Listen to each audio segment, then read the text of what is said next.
Okay, good morning, you guys. It's 6:30 in the morning.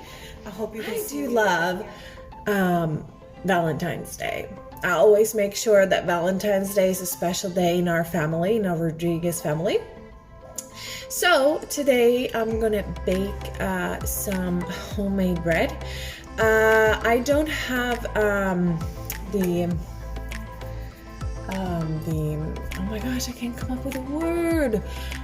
Flour at all. We don't have it, and we don't have any substitute really. So I'm gonna just make up something that I think is gonna work in my head.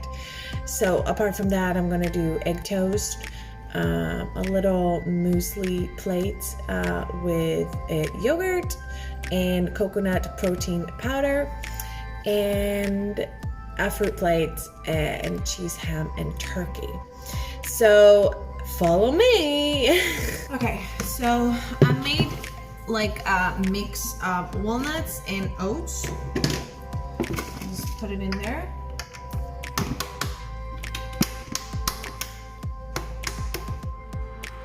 Yeah. Then we're gonna take butter.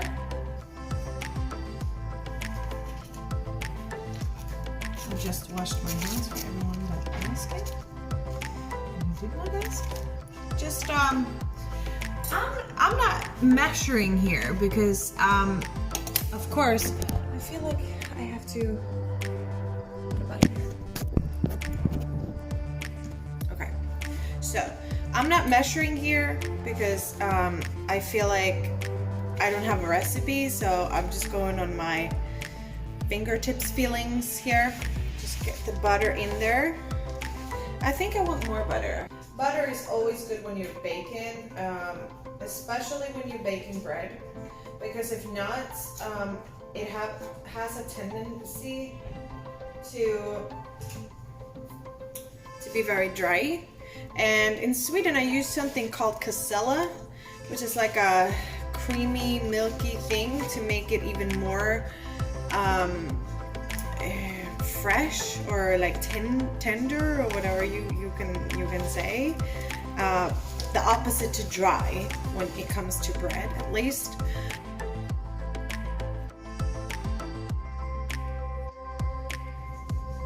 And here, you guys, a little bit of dates. Dates is one of my favorite fruit in the whole world. I have dates in my breakfast every single day. Dates usually comes from the Arabic lands, like Iran, Turkey, and it's like a health food. You say that? Comes from nature. It's delicious. I have it in everything. When I bake, because I'm sugar-free, right? So when I bake, I always have dates in. I mean, there's a lot of sugar in dates, but it's natural sugar.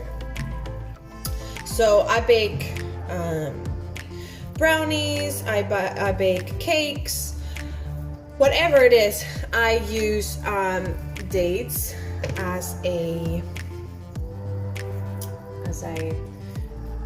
sweetener. Bread is done. Let mama fix it. There we go. Okay, guys. Yes. Okay, so we need 1 cup with egg.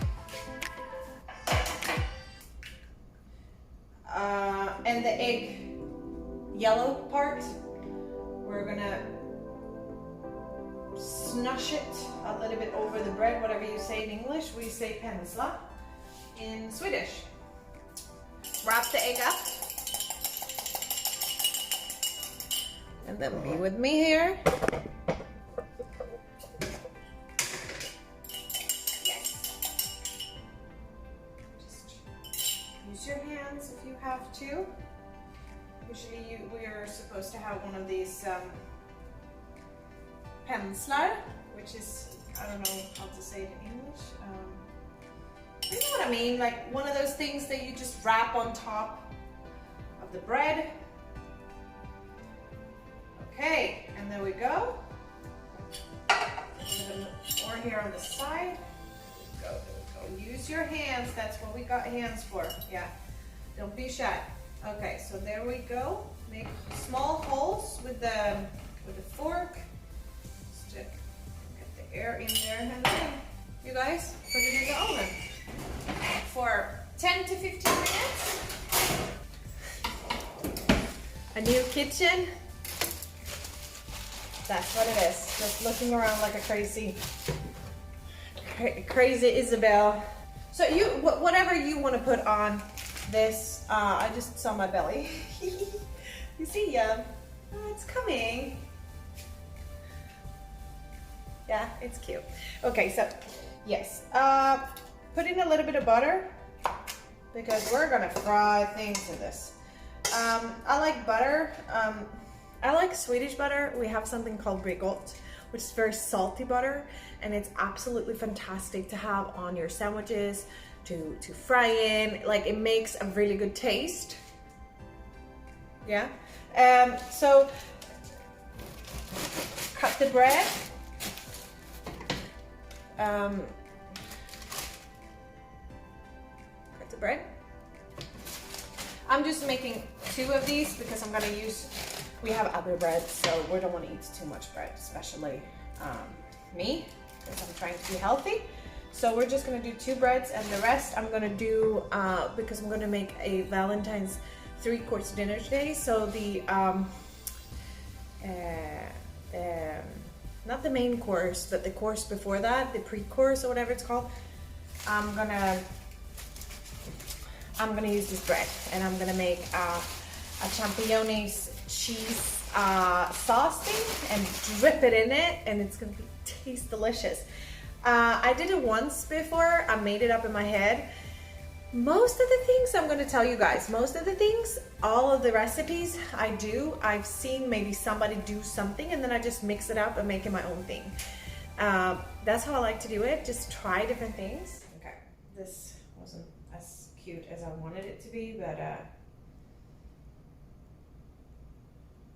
oh my gosh, how hard can it be? I want to do a course where you learn how to make it pretty on with food. And now when I have a kid, I think it's more important than ever, because kids judge food for how it looks. At least I did as a child, but I was a very picky child. I'm still picky. I'm super picky when it comes to food. I still try everything though, because I'm so curious.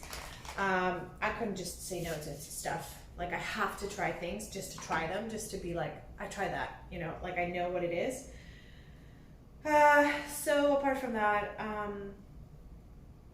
I am picky. So if my child turns out to be picky, and that's fine, I will try to teach him or her, you know, try it at least. If you don't like it, you don't have to eat it. But you're missing out so much in life if you have that attitude. You know what I mean? Like, you don't want to try stuff. I think you're missing so much out of life. So yeah, I'm good at babbling too, if you haven't noticed. But I like my babbling. A lot of things can come up from babbling. You never know what's going to pass that mouth. Voila!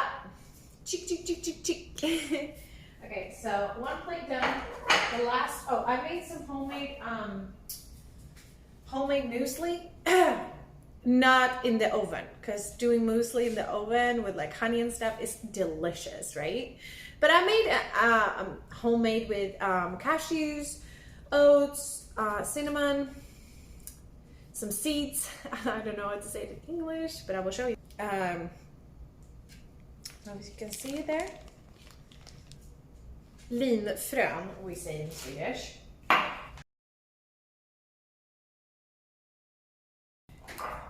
Okay, so again, taking dates in it. I love dates more than anything. Dates make everything taste just delicious. So yeah, I made my own. No, we're not supposed. How cute is he? Like, seriously? A lot of people who are with me in the kitchen says, like, I get freaking stressed with you. But real chefs are kind of stressed in the kitchen.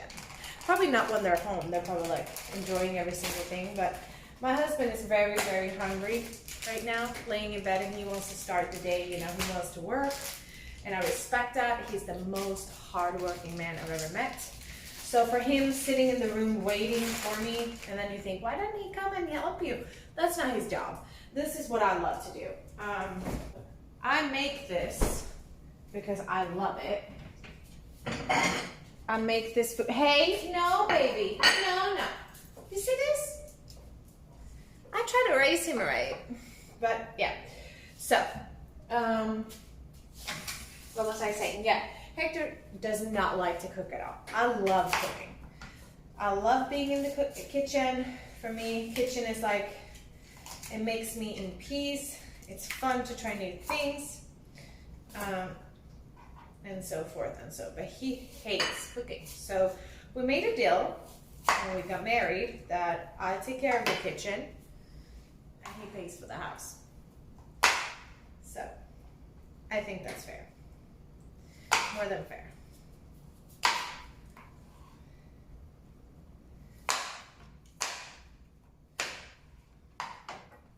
So I'm very happy with whatever we decided, because it's some things in a relationship that you just don't like doing, and if the other person actually likes doing it, then compromise. And if none of you guys likes doing it, like I used to love cleaning, not cleaning per se, but I love having it cleaned.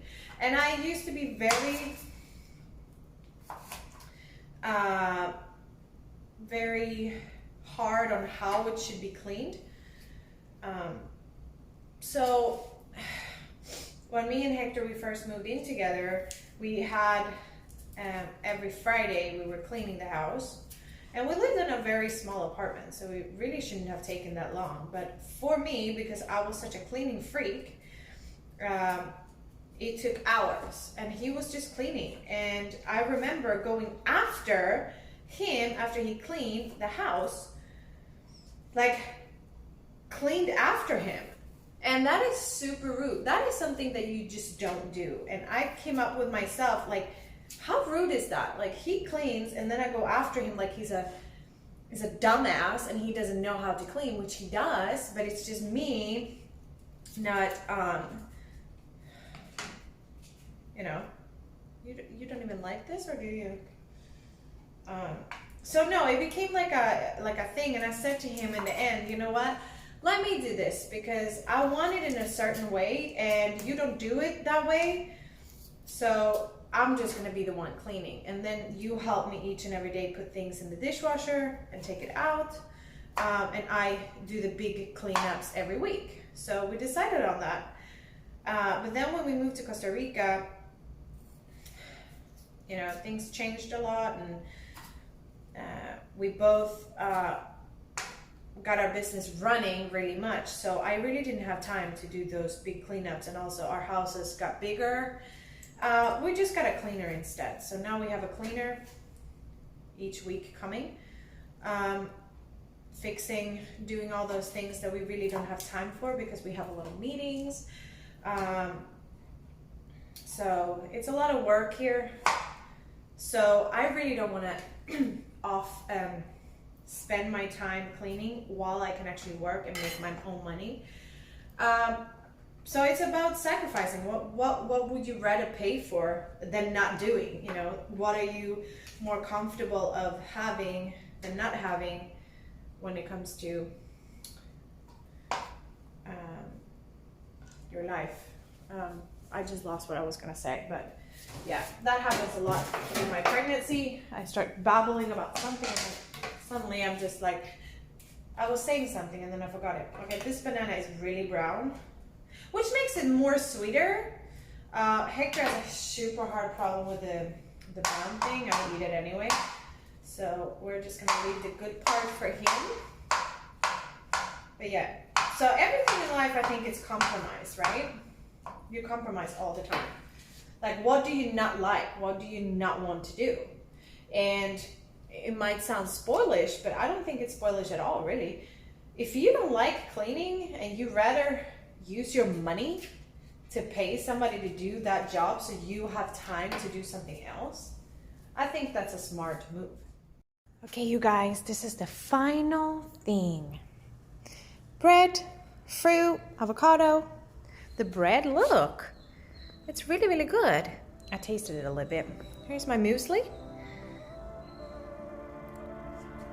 The cheese and everything. Okay, so now we're just gonna get Daddy.